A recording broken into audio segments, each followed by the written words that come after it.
ভয়ঙ্কর অগ্নিকাণ্ডে পুড়ে ছাই একটি মুদিখানার দোকান। ঘটনাটি ঘটেছে বুধবার ভোর রাতে জোরপাকড়ি বাজারে। স্থানীয় সূত্রে জানা যায়, বুধবার ভোর রাতে ইলেকট্রিকের শর্ট সার্কিট থেকে আগুন লেগেছে বলে অনুমান।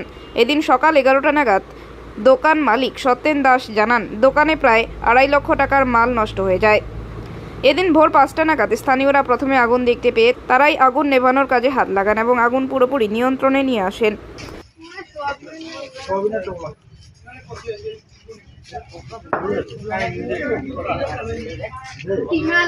কতদিন